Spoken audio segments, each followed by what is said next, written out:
Address of His Holiness Pope Leo XIV to members of the Centesimus Annus pro Pontifice Foundation, May 17, 2025.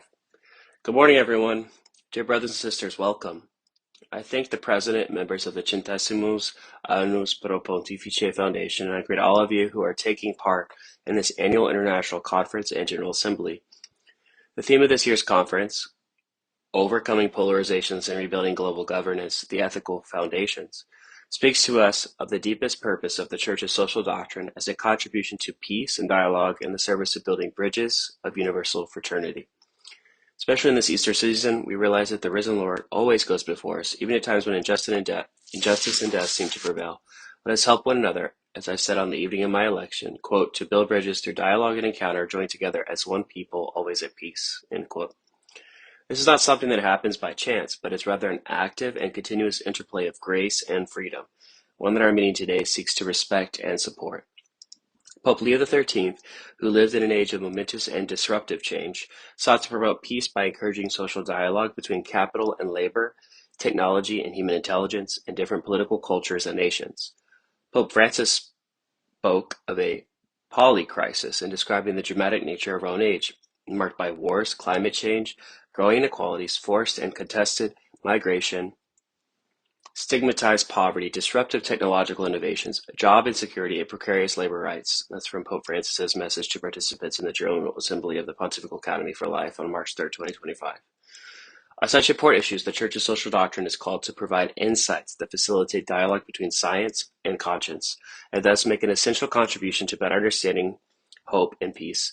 This doctrine helps us to realize that more important than our problems or eventual solutions is the way that we approach them, guided by criteria of discernment, sound ethical principles, and openness to God's grace.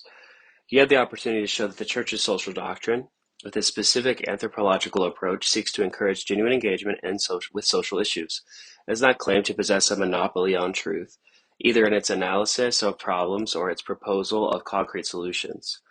Where social questions are concerned, knowing how best to approach them is more important than providing immediate responses to why things happen or how to deal with them. The aim is to learn how to confront problems, for these are always different, since every generation is new and faces new challenges, dreams, and questions. This is a fundamental aspect of our attempt to build a, quote, culture of encounter, end quote, through dialogue and social friendship. For many of our contemporaries, the words dialogue and doctrine can seem incompatible. Perhaps when we hear the word doctrine, we tend to think of a set of ideas belonging to a religion. The word itself makes us feel less disposed to reflect, call things into question, or seek new alternatives. In the case of the Church's social doctrine, we need to make clear that the word doctrine has another, more positive meaning, without which dialogue itself would be meaningless. Doctrine can be a synonym of science, discipline, and knowledge. Understood in this way, doctrine appears as the product of research and hence of hypotheses, discussions, progress, and setbacks, all aimed at conveying a reliable, organized, and systematic body of knowledge about a given issue. Consequently, doctrine is not the same as an opinion, but it is rather a common, collective, and even multidisciplinary pursuit of truth. Indoctrination is immoral. It stifles critical judgment and undermines the sacred freedom of respect for conscience, even if erroneous. It resists new notions and rejects movement, change, or the evolution of ideas in the face of new problems. Doctrine, on the other hand, as a serious, serene, and rigorous discourse, aims to teach us primarily how to approach problems and, even more importantly, how to approach people. It also helps us to make prudential judgments when confronted with challenges. Seriousness, rigor, and serenity are what we must learn from every doctrine, including the Church's social doctrine. In the context of the ongoing digital revolution, we must rediscover, emphasize, and cultivate our duty to train others in critical thinking, countering temptations to the contrary, which could be found in ecclesial circles. There is so little dialogue around us. Shouting often replaces it, not infrequently in the form of fake news and irrational arguments proposed by a few loud voices. Deeper reflection and study are essential, as well as commitment to encounter and listen to the poor, who are treasures for the Church and for humanity. Their viewpoints, though often disregarded, are vital if we're to see the world through God's eyes.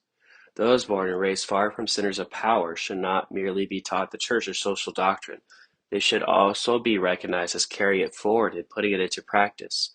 Individuals committed to the betterment of society, popular movements, and the various Catholic workers' groups are an expression of those existential peripheries whose hope endures and springs anew. I urge you to let the voice of the poor be heard. Dear friends, as the Second Vatican Council states, quote, in every age the Church carries the responsibility of reading the signs of the times and interpreting them in the light of the gospel. She is to carry out her task. In language intelligible to every generation, she should be able to answer the ever-recurring questions which people ask about the meaning of this present life and of life to come, and how one is related to the other. End quote, from Gaudium Spes, Article 4.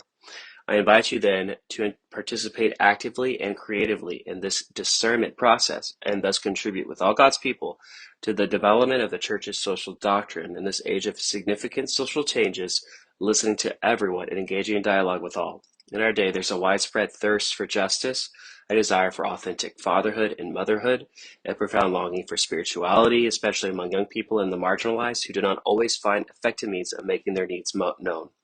There's a growing demand for the Church's social doctrine, to which we need to respond.